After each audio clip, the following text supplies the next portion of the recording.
मेरे नाम परी है। मेरी सास ने आज घर में बड़ी दावत रखी थी। सब रिश्तेदार आ रहे थे, बड़े बड़े लोग, ऊंचे घराने के। लेकिन मैं पिछले 4 दिन से स्टोर रूम में बच्चों के साथ बंद थी। परी ने अपनी डायरी में ये शब्द कांपते हाथों से लिखे। परी की शादी एक प्रतिष्ठित परिवार में हुई थी। नाम था बुंदेला परिवार। पति समर्थ, देखने में सज्जन, लेकिन माँ के सामने मूक। सास उषा देवी, समाज में आदरणीय, लेकिन घर की दीवारों के भीतर एक क्रूर रानी। जब परी ने इस परिवार में कदम रखा था तब वो उम्मीदों से भरी थी, लेकिन जल्द ही उसे समझ में आ गया कि यहाँ बहू का मतलब है नौकरानी, जो बोल नहीं सकती, थक नहीं सकती और जवाब देने की हिम्मत तो बिल्कुल नहीं कर सकती। 4 दिन पहले उषा देवी ने दावत की तैयारियां शुरू की।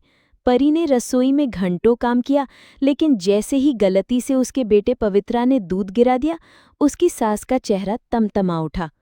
तेरी औलाद भी तेरे जैसी निकम्मी निकली, कहते हुए उषा देवी ने परी को धक्का दिया और बच्चों सहित उसे स्टोर रूम में बंद कर दिया। 4 दिन से सिर्फ सूखी रोटी और दाल मिल रही थी, वो भी कभी खट्टी कभी बासी। लेकिन मेरा बेटा, वो सिर्फ 6 साल का है, उसकी आंखों में मिठाई की चमक देख मैं रो पड़ी थी। दावत वाले दिन जब सभी रिश्तेदार भोजन कर रहे थे, पवित्रा किसी तरह दरवाज़ा खोलकर बाहर आ गया। वो दौड़ता हुआ उस टेबल तक गया जहां मिठाई की प्लेटें सजी थीं। दादी, मुझे ये रसगुल्ला चाहिए, उसने कहा। सन्नाटा छा गया। उषा देवी की नजरें आग उगलने लगीं। उन्होंने पवित्रा को सबके सामने पकड़कर थप्पड़ जड़ दिए। भिखारियों की तरह मांगता है मिठाई, शर्म नहीं आती तुझे? परी ने ये देखा तो भागती हुई वहां पहुंची। माँ जी, बच्चा है, उसे क्या पता, मारिए मत उसे, उसने कहा। तू बीच में मत बोल, कहती हुई उषा देवी ने उसके बाल पकड़कर घसीटा और दरवाजे तक लाकर औंधे मुंह फेंक दिया। दोपहर की धूप तप रही थी। परी जमीन पर गिरी, होठ से खून बह निकला। लेकिन तभी कुछ अजीब हुआ।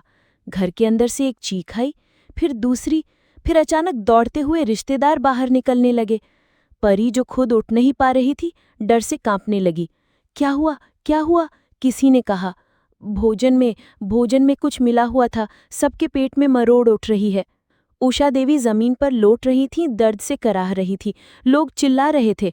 तभी घर की नौकरानी, जो लंबे समय से चुपचाप सब देखती थी, बाहर आकर बोली, इन लोगों ने 4 दिन से भूखी माँ और बच्चों को बंद कर रखा था, और उसी स्टोर रूम में रखा अनाज और मिठाई आज सबको परोसी गई। सन्नाटा छा गया। दोपहर की वो धूप अब और भी तीखी लगने लगी। क्या वाकई कोई साजिश थी?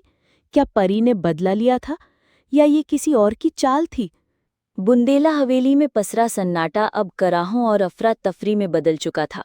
हर मेहमान को उल्टी दस्त लग चुके थे। उषा देवी जमीन पर लोट रही थी और समर्थ उन्हें होश में लाने की नाकाम कोशिश कर रहा था। परी अब तक जमीन पर औंधे मुंह पड़ी थी, होंठ फटा हुआ, घुटने छिले हुए।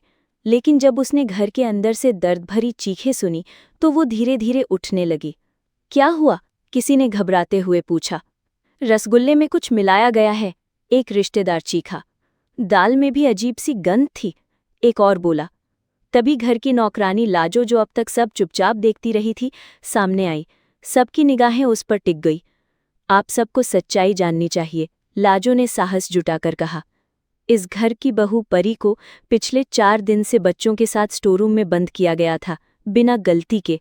भूखी प्यासी रहकर भी उसने एक बार भी शिकायत नहीं की। लेकिन उसी स्टोरूम में जो अनाज रखा था, उसी से आज का भोज बना है। क्या मतलब? किसी ने पूछा। वो स्टोरूम कई महीने से साफ नहीं हुआ था। उसमें चूहे, सीलन और सड़ांध भरी थी। वही रखा था वो मिठाई का डिब्बा जिसमें आज रसगुल्ले परोसे गए हैं। सारे रिश्तेदारों के चेहरे पर भय था। उषा देवी का चेहरा अब पीला पड़ चुका था। समर्थ ने उन्हें उठाया और तुरंत अस्पताल ले जाने को कहा। लेकिन लाजो यहीं नहीं रुकी।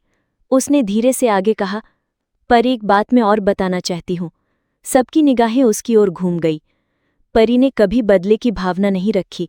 वो तो आज सुबह भी मुझसे कह रही थी कि मेरे बच्चों को कुछ हो गया तो मैं जी नहीं पाऊंगी, मैं तो बस शांति चाहती हूँ। उसकी ये बात सुनकर मेहमानों की आंखों में शर्म उतर आई। कुछ तो आंखें चुराने लगे। उसी शाम समर्थ अस्पताल से लौटा। उसके चेहरे पर थकान से ज्यादा अपराध बोध था। पहली बार उसने घर में कदम रखते ही लाजो से पूछा, परी कहाँ है? अपनी माँ के घर चली गई है। कब? जब आप लोग अस्पताल गए थे, दोपहर में। समर्थ ने पल भर को गहरी सांस ली, फिर वो तेजी से कमरे में गया जहां परी की डायरी रखी रहती थी। पन्ने पलटते हुए उसे एक पृष्ठ पर उसकी नजरें अटक गईं। अगर मैं आज यहां से बच निकली तो मैं वापस नहीं लौटूंगी। मैंने बहुत कुछ सहा है, मगर अब मैं सिर्फ माँ बनकर जीना चाहती हूँ, पत्नी, बहू या गुलाम नहीं। परी। 3 दिन बाद समर्थ माँ को लेकर घर लौटा। उषा देवी अब भी बीमार थीं, मगर उनका व्यवहार बदल चुका था। शायद शरीर के साथ आत्मा को भी झटका लगा था। क्या वो कभी लौटेगी? उन्होंने पूछा। पता नहीं। समर्थ ने गहरी नज़रों से अपनी डायरी को देखा। हमने बहुत गलत किया उसके साथ। उषा देवी की आवाज़ कांप रही थी। हाँ माँ, लेकिन शायद अब बहुत देर हो चुकी है। 1 महीने बाद परी अब अपने मायके में थी। उसने एक छोटा सा ट्यूशन क्लास शुरू किया था, जहां वो बच्चों को पढ़ाती थी। चेहरे पर शांति थी, लेकिन दिल में कहीं एक कोना था, अधूरा। एक दिन एक पोस्टकार्ड आया। भेजने वाला समर्थ। घर के अंदर तलब है तो झट से मौका मिलने पर भी लौट आई।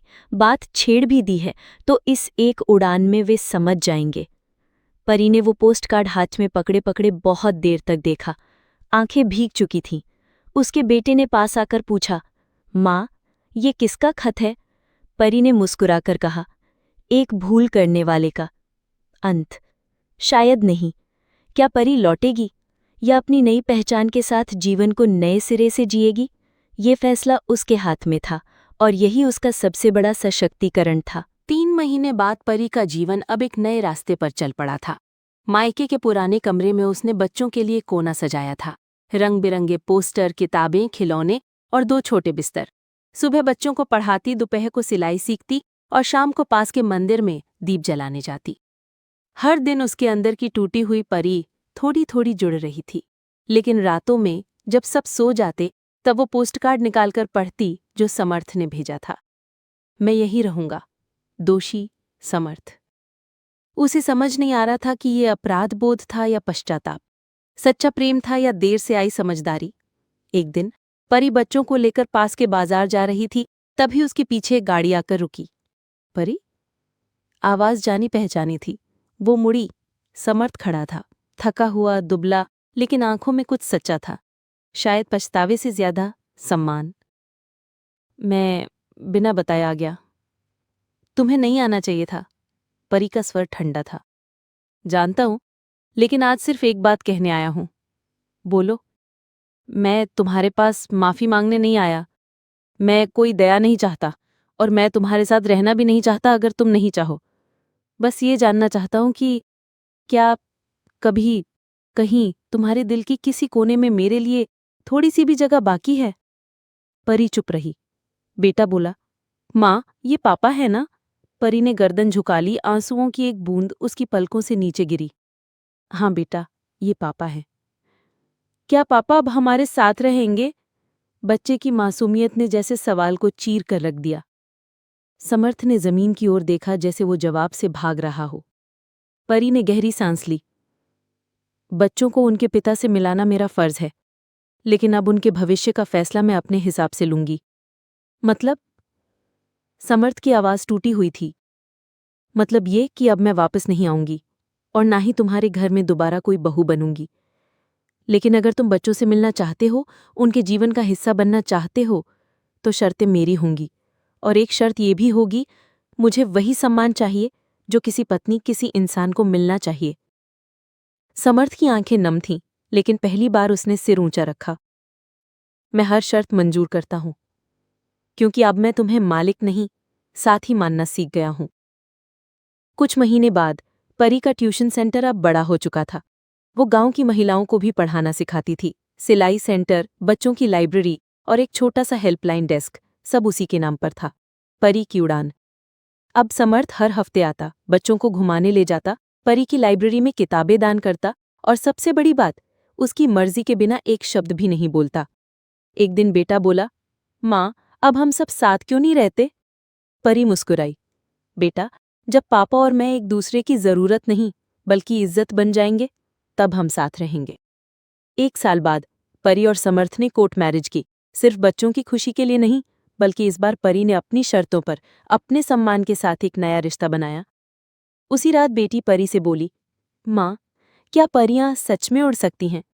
परी ने कहा, हाँ बेटा, परियों को उड़ने के लिए पंख नहीं, हिम्मत और आत्मसम्मान चाहिए होता है। ये कहानी एक ऐसी महिला की है जो टूटने के बाद भी खुद को जोड़ पाती है, जिसने रिश्तों में इज्जत को पहली प्राथमिकता दी और अंत में बिना किसी एनजीओ या पुलिस के अपने आत्मबल से न्याय पाया। हमारे चैनल को सब्सक्राइब, लाइक, शेयर, कमेंट जरूर करिए। बस इतना ही कहना चाहती हूँ। तो चलो मिलते हैं अगले नए फ्रेश कहानी में। तब तक के लिए नमस्कार। और हाँ, कमेंट करिए आपको किस टॉपिक पर कहानी चाहिए, उसका नाम लिख लीजिए। धन्यवाद।